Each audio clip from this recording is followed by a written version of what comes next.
Guys, understand what tomorrow's about, all right? It's just a scrimmage, but it's a test. Test see how far you've come this spring. All right? It's like final exam. It's just like a final exam. We've been practicing. Now we go take the exam, see where we are.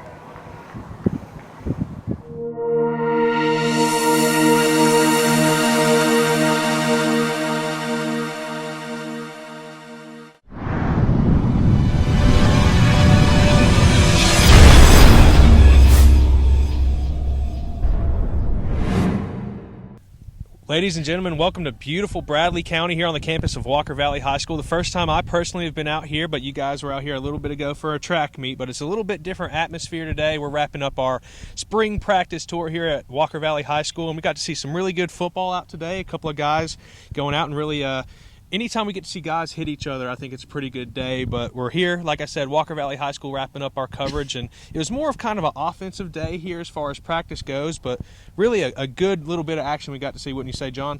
Yeah, you can totally tell that Coach Ryan has taken his 10 days in the spring as they're preparing for scrimmage tomorrow at Page High School out in Spring Hill, but to focus on the details. You know, I think they spend about a 40-minute period of just alignment on defense, calling their strong calls when you have a motion or you have a running back move out of the backfield, you know, making sure everyone is set. So the first and second defense, so kind of that next man up mentality. If someone goes down tomorrow, will they be able to line up correctly? And that's what you see with some of these bigger schools because they have more depth. They want to get more players, you know, more players involved, more players game ready per se. Sure, and to kind of focus on that, Zach, you spoke with Coach Ryan after practice, had a little bit of a Q&A session. We'll have that out here shortly. But is there something maybe that he's keying on this spring? Or, you know, we got a lot of guys out, but are there some guys maybe that they're missing or somebody that maybe they can see will be a key guy moving forward for them? Yeah, he mentioned the majority of his secondary are actually on the baseball team. Okay. And so that's something that he really stressed was having those multi-sport athletes, which really benefits you because he believes that there's too much specification in the game right now, and he believes having his secondary back from baseball, you know, that they'll be in shape automatically because they'll be freshly done with the season, and it really helps stress you know, covering guys on the skill positions. When you're on defense, you're able to match up with those skill position players on offense. That's very crucial for your team. And I think it'll be very interesting to see how much that benefits him in the long run. Like you said today, he didn't have any of them today, so it is kind of difficult to you know, work out any of the adjustments that you have to make without any of your secondary on the field. And you mentioned it, kind of the skill guys. Let's kind of move away from that. Ryan, you got to speak with some of the big guys out here today, some of the offensive linemen. What's something that really sticks out with that group of guys? I know you spent a couple of minutes with them talking after practice, but what's something that sticks out to you after talking to those guys? Well, really with the linemen, the story is youth. You've got one returning starter in Bryson Bradley, who may be the only starter returning in Bradley County. I believe he is. Oh, wow. But I mean, the rest of the O-line is going to be sophomores. They all have the size and look. They pass the eye test pretty well. They're all really big guys that tend to move pretty well. So it's going to be, can they develop their technique and how well they can develop going into the season, because the expectations are still there. Bradley told me that he wants to allow 0 sacks in this season.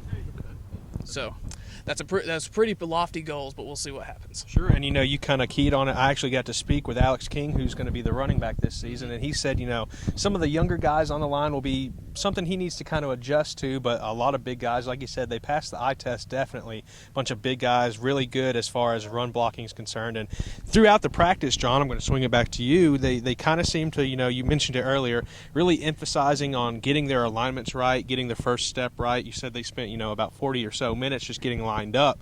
What's something as far as both sides of the ball, offensive and defensively, that you saw that you really liked from the practice and think can be beneficial for them? I mean, overall as a whole, again, attention to detail. And after speaking with some of the players afterwards, you know, piggybacking off what Ryan said, was youth. They have a lot of youth, not only on the offensive line, but on the skill position too. I know Zach mentioned all their secondary coming back, but with Alex King, Bryce Nunley, and Cooper Melton, all three of them sophomores, juniors, a young team that can build an identity as we transition into these new districts. Mm-hmm. Now, they might be, you know, a 500, a little bit above ball club right now. It's spring. Yeah. You know, how much do they develop and pay attention to those details? You know, he was speaking with those three athletes that I just mentioned about being, you know, taking that leadership role. Who are they in the locker room? Mm-hmm. And it would be amazing of how big a locker room atmosphere is in the season. Are we here to play around, or is it a job? You can tell Glenn Ryan takes this serious, and he's taken, he addressed his team after practice, and an assistant coach spoke on it too. You got to go in tomorrow's scrimmage as a test. That's test 1, and then you get in the off season, that's test 2. Yeah. Then you get into fall camp, test 3, and then the season. And how you don't want to put so much emphasis on 3 athletes per se, but you can totally tell that if you're talking alpha males, those who are asked to be leaders, Cooper Melton, Bryson Nunley, and Alex King are going to be asked to do a lot this season. But one guy that I specifically got to talk to was Colby Gibson. Okay. They're a young quarterback. Yeah. Has some accuracy issues in the intermediate throws. Yeah. But you could tell that he's got a live arm. When some of the longer ones, when he get hooked up a couple of times with Cooper Melton, you can tell he likes to throw it a little bit deep. And I think it's all about getting his footwork down those intermediate throws and just letting it fly. He said he's going to a bunch of camps this summer. He's already been working on the small things. So you can tell that attention to detail that Glenn Ryan is continuing to speak about, that his players are getting it. Sure. Now, they might not get it every second of every day because we're still talking about teenagers, but they're starting to get it. And when your quarterback gets it and your athletes get it, your offensive line gets it, that's a recipe for success. Something I can kind of add before we wrap up for today here from Walker Valley, speaking on Coach Ryan and speaking about kind of the respect that this team has for him, there are multiple occasions where I can see Coach Ryan, someone blowing a whistle. He doesn't have to say anything to his team. He just walks around them with kind of a scowl on his face, and everybody knows what's going on. Everybody respects that man tremendously, and he definitely has the respect and everybody on the same page here, especially in spring with early ball. I mean, it is early. People are going to make mistakes, but it seems like everybody's starting to get it, starting to get the ball rolling, and they definitely will be on the same page come fall.